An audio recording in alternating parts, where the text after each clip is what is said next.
3 jaman. 70? 80? 90-an. Dah, apa kabar? Dah.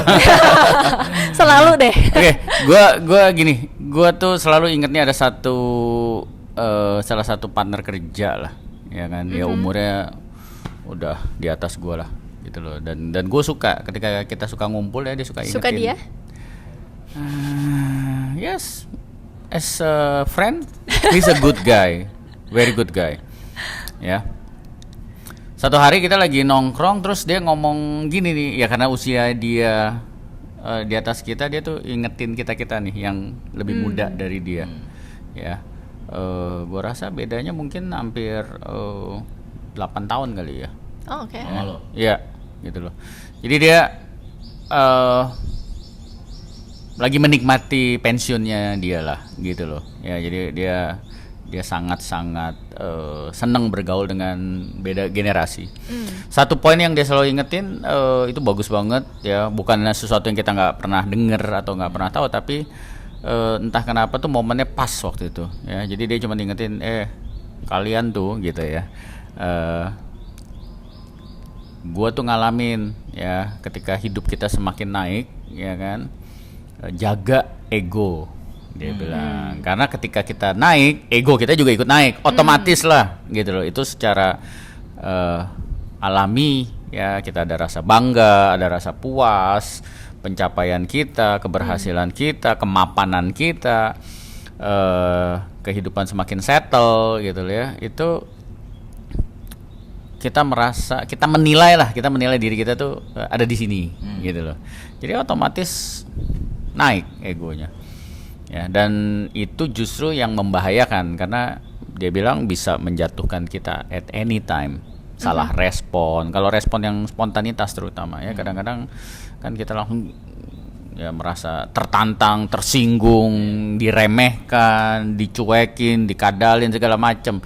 Padahal kan waktu kita jauh sebelum di level itu ya juga itu hal-hal yang setiap orang juga pasti akan ngalamin kan, dibohongin, dikadalin segala macam. Ya, jadi dan ini benar-benar yang menurut gue bagus dan untuk kita terus ingetin, apalagi baru-baru ini ada tuh kasus yang merasa udah di atas. Ya merasa dilecehkan atau merasa pasangannya di apain lah, nggak tahu, akhirnya dianya tersinggung, terus akhirnya melakukan apapun yang dia anggap benar padahal itu jelas-jelas melanggar hukum. Gitu loh. Akhirnya dampaknya tuh malah kemana-mana, nggak cuman ke diri dia tuh, gitu loh. Dan gue yakin itu karena ego, dia nggak bisa kendalikan. Gitu. Lu pernah nggak ngalamin ya pasti kan ada perubahan ya, kita semua ya, entah 2 tahun yang lalu, 5 tahun yang lalu, ya kan pasti ada perubahan gitu loh. Ngerasain nggak dampak ego lu ya ke perilaku, ke cara berpikir? Ya, ya gue juga bersyukur ya, alhamdulillah, dalam artian gue berkembang juga nggak sendirian ya. Ada banyak mentor-mentor atau pemimpin-pemimpin yang selama perkembangan gue ini buat gue bermanfaat buat hidup gue ya. Kalau misalnya saat itu juga ada mentor-mentor gue ini nggak ngingetin satu hal tuh, mereka selalu brief atau selalu kayak ngomong atau share. Kalau dulu gue tuh ngedengarnya ini, bro, gue ngedengarnya kalau lu udah tinggi, lu udah kuat, hati-hati lu sama power syndrome. Nah, mentor gue tuh ngajaknya ke situ, hati-hati lu sama power syndrome. Karena apa? Ketika lu mulai naik, kehidupan lu tuh naik, kemudian finansial lu udah naik, posisi lu udah naik, akhirnya lu merasa ada di titik kekuatan tersendiri gitu. Lu naik lagi, titik kekuatan lu naik lagi. Lu naik lagi, titik kekuatan lu naik lagi. Cuma memang ada satu hal mungkin yang saat itu secara spesifik tidak pernah gue denger ya, yang tadi bro bilang tuh, ego. Ternyata mungkin maksudnya si mentor gue ini lebih kayak ke ego gitu. Bagaimana lu ngontrol ego gitu. Jangan sampai lu semakin kuat itu akhirnya cara komunikasi lu sama orang jadi berubah. Beda juga, betul. Akhirnya lu yang tadinya ngobrol sama mas-mas atau mbak-mbak yang lagi bersihin sampah yang tadinya lu ngomong Hormat. biasa, ya lu respect each other as a human being, terus Yes. tau pas lu punya power tinggi boro-boro ngobrol, negor aja lu kayak udah punya barrier gitu loh. Dan itu akhirnya memang dengan berjalannya hidup, dengan perkembangan hidup, akhirnya gue mulai belajar, oh ternyata dulu tuh mentor-mentor gue atau bos gue atau supervisor gue sering ngasih advice power syndrome nih kayak gini gitu. Jadi jangan sampai posisi kemampuan lo dalam hal kehidupan, finance, profesi, keluarga, lo akhirnya membuat lo merasa lebih kuat.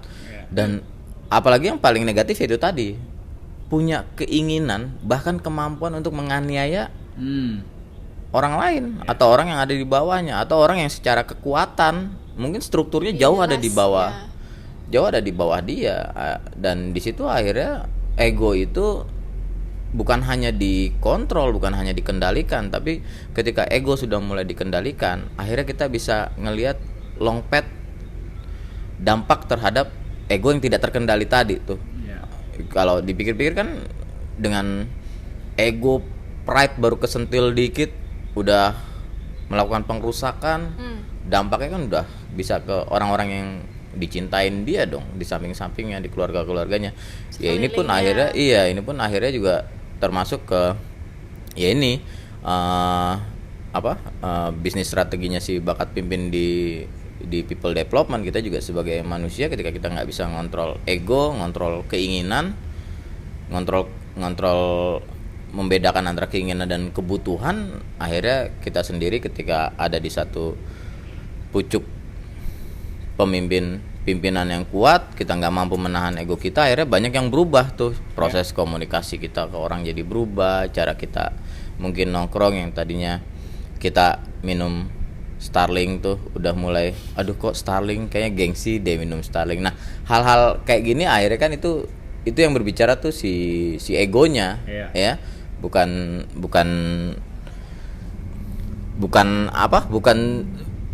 yang diharapkan sebagai seorang yang kelihatan maju atau berkembang gitu loh. Jadi pola pikirnya jadi kayak orang lain, jadi kayak menurun, ada barrier sama orang lain. Itu sih yang gue tangkap tentang sindrom tersebut ya. Jadi apa yang mesti persiapan apa yang kita bisa lakukan? Ntar dulu, tadi kan lu juga ditanya. Lu sendiri gimana ego yang waktu dulu jadi mahasiswa, terus mulai usaha, terus Nyari customer. Iya. Tapi iya benar. Kalau egonya kena, jemput bola. Iya. Tapi benar, kalau misalkan kayak perubahan dari kayak mahasiswa terus sekarang udah kerja gitu ya, ada beberapa pola pikir dan pemikiran yang berubah gitu ya. Kayak pas kuliah misalkan, oh kayak gitu ya ininya. Terus pas kuliah pas udah kerja, kayak gitu, kayak lebih kayak oh itu mah udah biasa gitu. Misalkan materi misalkan ya, kita beli kopi lah gitu, beli kopi di sini, terus kayak aduh yang ini aja lah gitu. Terus kalau misalkan udah punya duit gitu ya, udah lebih punya duit lah, kayak itu mah jajanan kecil gitu, udah kita di sini aja gitu. Kayak pride-nya ada meningkat gitu, karena kan kita lebih kayak gue lebih ini nih sekarang, lebih oke lah gitu posisinya sekarang gitu ya. Tapi pertanyaannya itu gimana supaya menjaga egonya tuh nggak tinggi gitu. Ada sih pasti ya. Jangan salah, ada sih pasti. Ada sih pasti. Cuman kan gimana supaya jangan sampai keterlaluan nih gitu kan. Ini kalau yang keterlaluan kan yang bahaya gitu. Apalagi kalau misalkan sampai kayak nggak respect ke orang, misalkan kayak pekerjaan misalkan waiter, misalkan kayak gitu kan. Kayaknya itu salah satu contoh yang kita bisa lihat dengan mudah ya. Kayak begitu kita di restoran gitu, how we treat the waiter gitu loh, ya karena kan kita semua pernah kan jadi si waiter itu gitu dulu. Terus dulu sih pas udah ngalamin kayak gitu, oh ternyata Aduh, sudahnya kelepasan. Tadi bilangnya di Bali, ketahuan deh kita Ya, di nggak Jawa apa-apa Barat. kan, di Bali kan saya orang Sunda. Aduh, kelepasan, sorry guys. Ternyata tuh gila lo kerjanya capek gini kan, kita kan lebih respect jadinya. Sebegitu kita jadi customer, kita jadi lebih respect kepada dia juga they are also having a hard time gitu loh, gitu. Walaupun mungkin kerjanya ada yang nggak benar, cuman kita lebih kayak ngerti lah gitu. Tadi apa pertanyaannya? Yes. Jadi tadi yang lu tanya lebih gimana cara Nahan egonya itu Iya. loh, supaya nggak Iya, keterlaluan. itu gini. Pertama kita harus percaya. Ya ini pola pikir sekali lagi. Ini pola pikir. Kita harus percaya bahwa apa yang ada di dalam diri kita itu atau yang dipercayakan ke kita gitu kan, pasti ada, misalkan diberikan kepercayaan untuk 2 anak sama Yang Maha Kuasa gitu kan. Nah itu prinsipnya gini, artinya orang tuanya sudah diberikan kemampuan untuk membesarkan, membimbing, merawat 2 orang anak itu gitu. Kalau misalkan dikasih 3, dikasih 4 ya berarti Dikasih begitu juga. punya kemampuan juga gitu loh. Jadi gue percaya dengan prinsip tersebut ya. Kalau misalkan kayak mintanya 3 tapi ternyata dikasihnya cuma 2, ya udah berarti yang dipercayakan hanya 2 ya kan. Bukan berarti dia nggak mampu, tapi akan ada tanggung jawab lagi juga yang nanti akan dipercayakan sama orang tersebut gitu loh. Ya jadi intinya gini, apapun yang dipercayakan ke kita ya, apapun yang dipercayakan ke kita, misalkan kesehatan, kesabaran, itu kita punya kemampuannya untuk mengelola. Ya, untuk mengelola dalam arti ya kan nggak bisa, gua nggak bisa sih sesabar lu, itu statement yang salah juga. Ya kan, bisa selama lu mau latih kesabaran lu, karena jadi orang sabar kan nggak sekonyong-konyong lu lahir jadi orang yang sabar. Ya kan, kesabaran itu harus dilatih, dan itu kayak berkaitan juga sama ego, ya kan, kedewasaan lagi gitu loh. Jadi kalau ditanya ya prinsipnya yang pertama, kamu bisa, lu bisa, mau apa enggak? Kalau mau ya dilatih, ya kan, karena keinginan itu wajar, kayak tadi Pak Jeff bilang wajar. Kita juga ada keinginan yang begitu merasa, saldonya ada nih, beli kopi yang lebih mahal deh, Bisa kok, ada, ya kan. Tapi itu kan yang latihan, kayak sama lah makanan juga kan. Mau pesen yang 200.000 bisa gitu loh, cuman balik lagi kan, perlu banget nggak sih?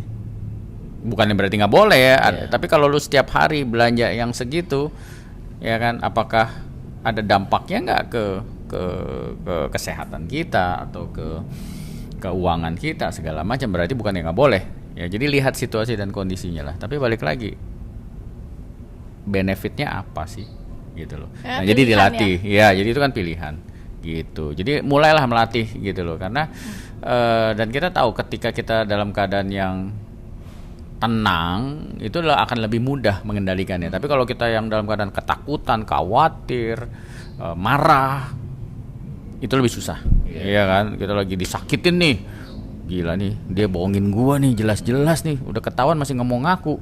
Itu tuh lebih susah. Emosi soalnya. Iya, lebih susah dalam keadaan gitu, lebih susah untuk nahan ego. Ya, tapi kalau lagi yang dia bohongin gue, ya udahlah, cuekin aja lah gitu loh, ya kan. Lebih tenang ya. Ya, jadi memang nggak bisa cuma dari satu sisi, 2 sisi gitu. Tapi secara keseluruhan memang harus dilatih kedewasaan kita segala macam. Tapi intinya, terus yang kedua ya, kamu ada di lingkungan yang mana? Apakah kamu memilih berada di lingkungan yang orang-orang yang mengutamakan ego, atau berkumpul dengan orang-orang yang berusaha mengendalikan egonya?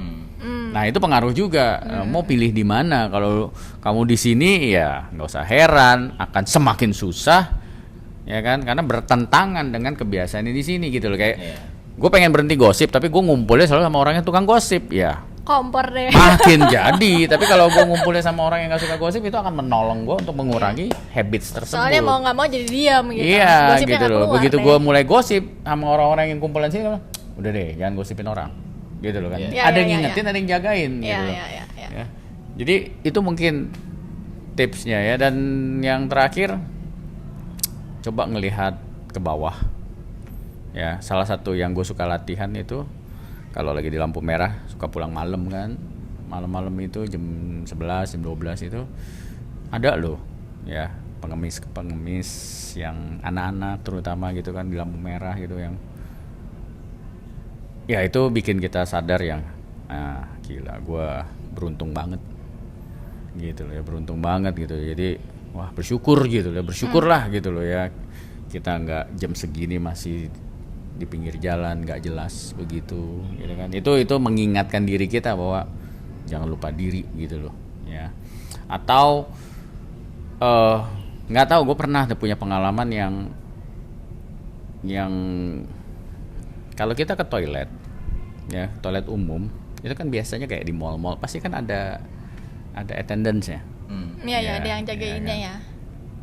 Entah gimana satu hari itu gue ngeliatin ada orang-orang yang keluar masuk orang tersebut nggak dianggap gitu, nggak permisi gitu kan, yang ya gue yang ya kita ngelewatin orang kan misi pak gitu loh ya maksudnya just menghargai aja kayak gitu loh. acknowledge ada dia gitu. yang kasarnya dalam tanda kutip dia kan yang Tempatnya merawat di situ gitu kan, kadang-kadang dia lagi ngepel gitu kan yang ya kita juga pernah ngepel terus diinjak orang rasanya gimana sih, apalagi nginjeknya terus kayak kita nggak dianggap nggak ada gitu, yang nyes gitu.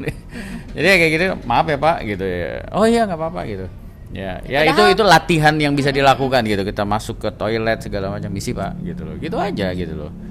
Entah dia merasa tersanjung atau apa ya, it doesn't matter lah ya kan, kita nggak tahu isi hatinya dia, tapi ya udahlah, tapi kita tunjukin bagian kita, lakukan bagian kita, nah itu akan membuat kita nggak semakin lupa diri gitu loh ya. Itu salah satu tips ya. Dan apakah gue selalu melakukan itu? Enggak juga, tapi ya gue terus berusaha ngingetin diri gue, ayo dianggap lah siapapun yang ada di situ ya, coba dianggap ya. Kadang-kadang mood kita kan lagi kesel, lagi fokus mikirin apa, tapi itu salah satu exercise yang gue lakukan lah untuk mengingatkan diri gue bahwa ya udahlah, kita tuh sama gitu, cuman memang lagi musimnya aja beda gitu.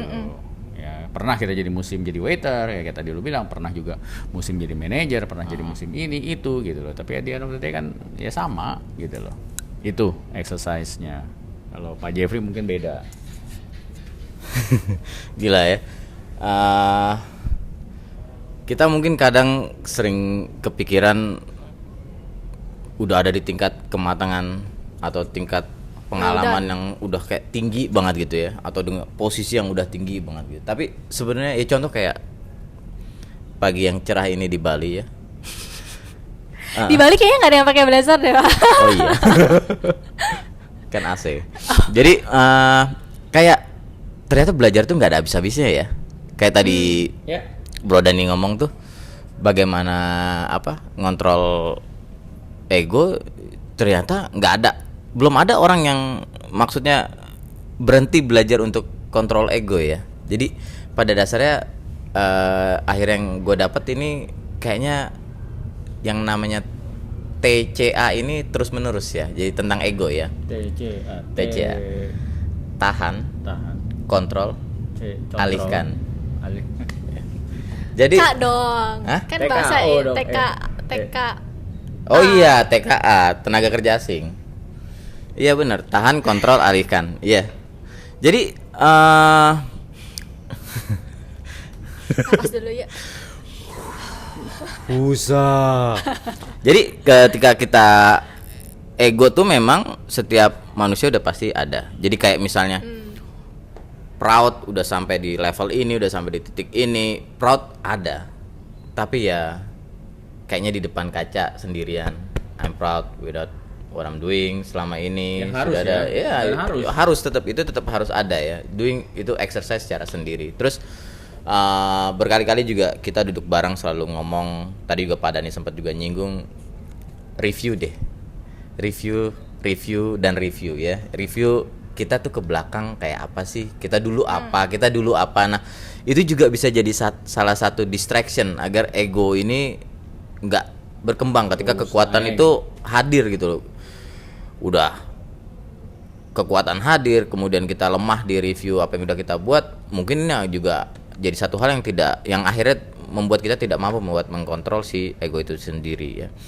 Terus tadi juga yang dipelajari salah satu cara ya bersyukur, lihat yang ada di bawah ya, kalau kayak makanya berusaha kalau di mobil jangan pegang handphone, sempatkan buat lihat kanan kiri depan, pasti depan ya. Iya. Kanan terus kan ke depan nggak kelihatan. Pak. Iya. Iya, lihat betapa bersyukurnya kita.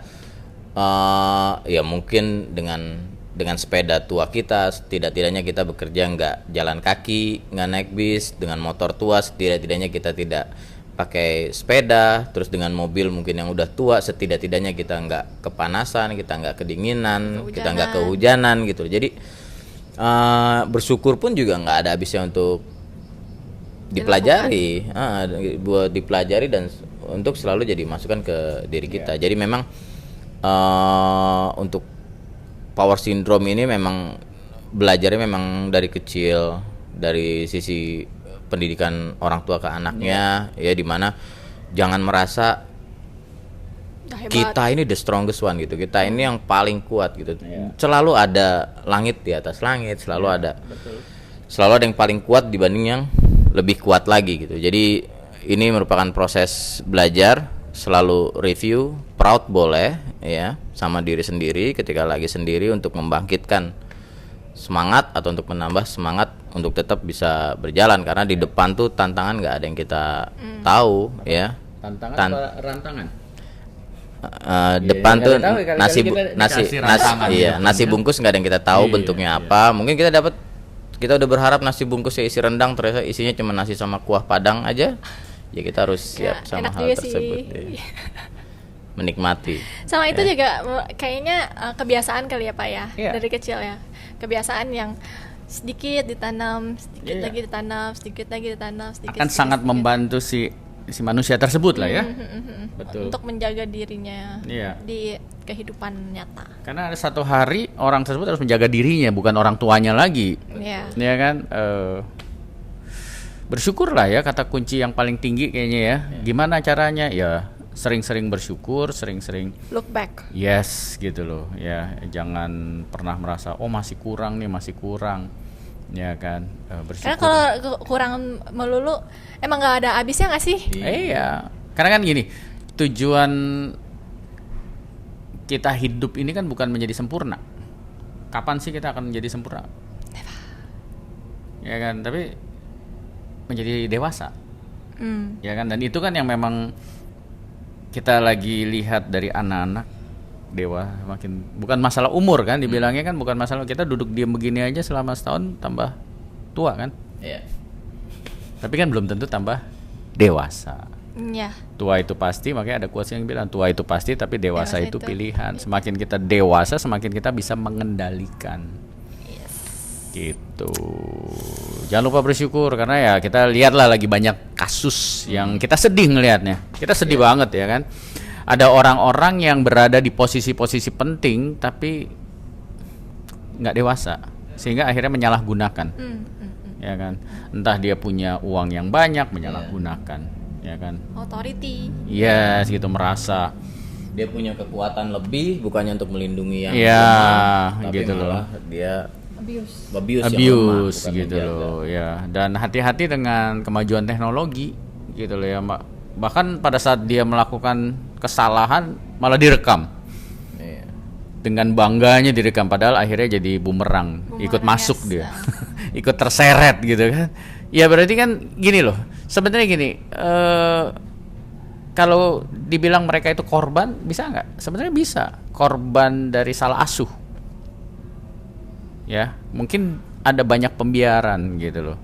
Jadi mungkin gini lah pesannya juga buat kita semua, buat teman-teman siapapun yang pegang posisi, ya kan, yang pegang posisi, yang dimanapun levelnya deh, gitu kan. Coba deh kita coba selalu berikan contoh, jadi role model deh, gitu loh.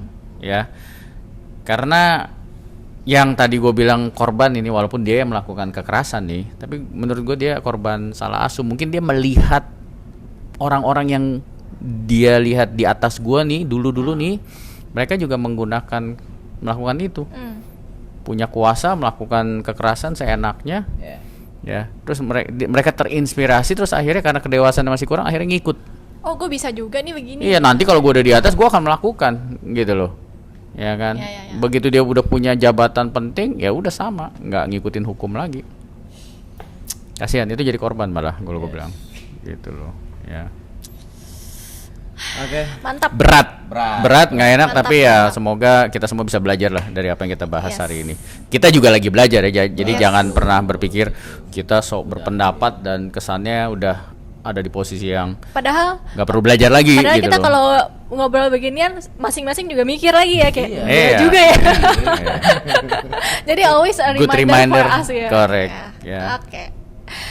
Oke, jangan lupa bersyukur guys. Yap. See you on the next episode.